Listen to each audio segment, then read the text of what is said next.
This video is for Mordecai in Nashua, New Hampshire. He asked about knots you could tie to create a brake and clutch system so that he can hoist a bear bag up into a tree, keep the tension as it goes up, but also control its descent as it comes down.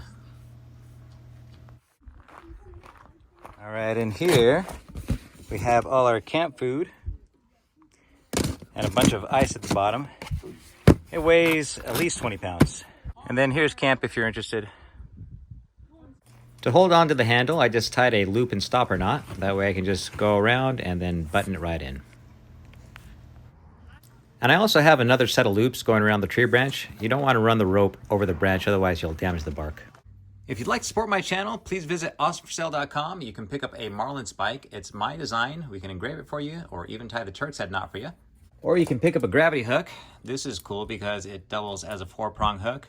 You can take out the cross piece and then you can use it to grab stuff like a mechanical claw. Take your rope and give yourself plenty of room.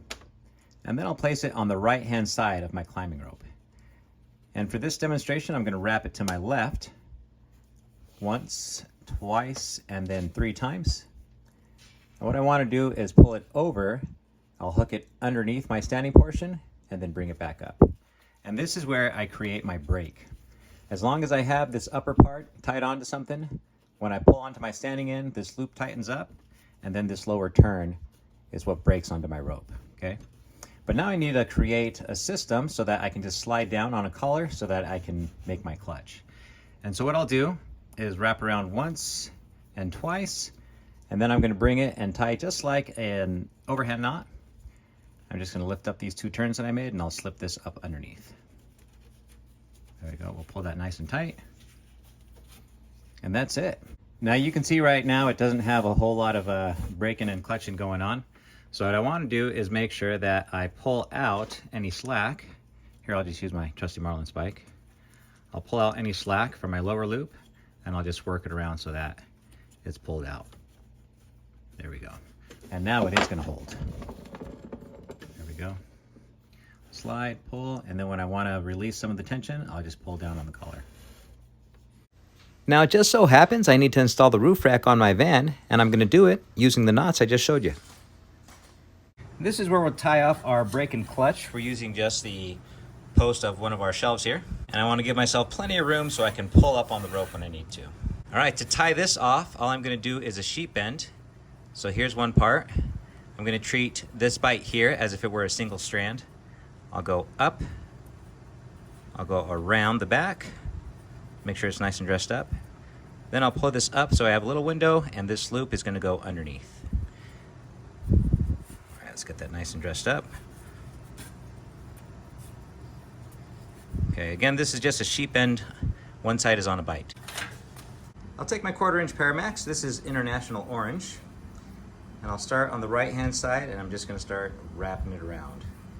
There's once, and then twice, and then 3 times. Okay. Now what I want to do is make sure that that lower portion is over, and I'll bring this underneath from right to left. Okay.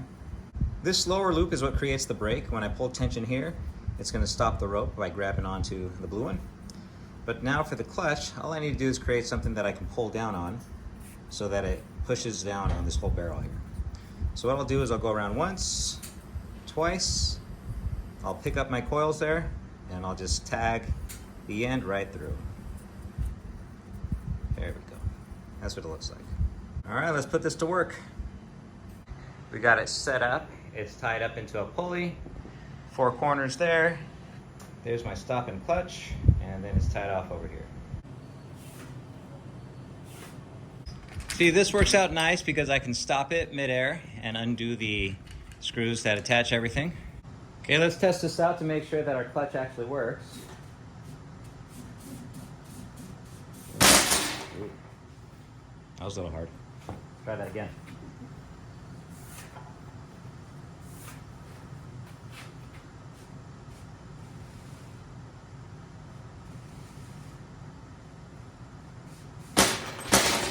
You may want to practice a couple times as you get to that last little length.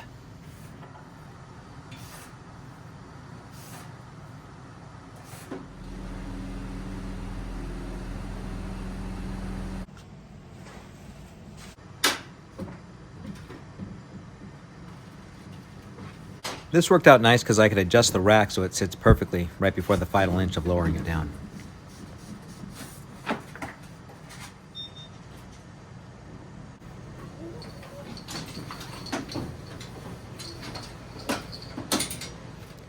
Keep in mind that this is only 20 pounds. If it were heavier, you might be tempted to grab onto the rope to help ease its descent.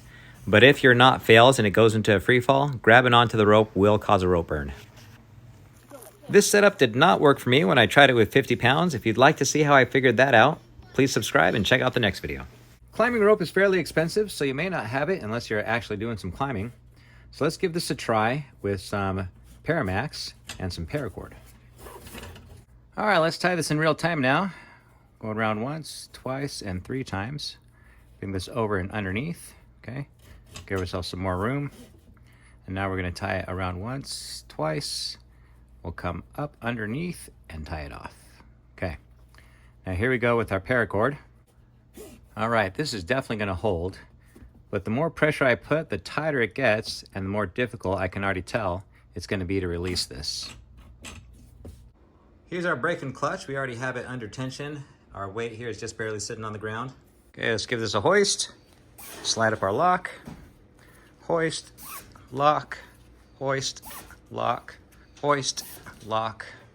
Okay, let's see if we can still control its descent. I can feel it's holding on there really tight. There it goes. All right, looks like you can do it. It's just a little more difficult to control. Since you're still here, let me show you how to tie that button hook knot. What I'll do is take the end of my rope, I'll roll it towards me once, roll it towards me twice, and then I have this window here. I want to pull this portion of rope through that knot there. Okay? This piece, the standing end, I want to tuck it in right into those folding arms and then pull everything tight. We want this as tight as we can get it. We'll bring this portion down, and before we collapse it all the way, we'll take our tag end, we'll push it up and into that loop, and then pull this down the rest of the way. Okay? Now what this does is give you a trefoil knot. If you look, we have that same little wrap going around 3 sides. And this is actually the logo you'll see in the corner for my channel. Now we'll tie an inline figure 8, give myself some room. I'll take a bite and I'll fold it over towards the standing end. Then I'll take it from behind, I'll fold it downwards, and we're going to come from the back and up through that loop right there. Okay, pull this tight. There we go, we got our inline figure 8, and then this is where we put in our stopper knot, and that's our button hook. Now, thanks to Mordecai, I've learned of a new place. I have never heard of Nashua, New Hampshire, but doing a quick internet search, I've seen a lot of great pictures. I think I'm going to make my way out there one of these days and give it a good visit. Thanks for watching.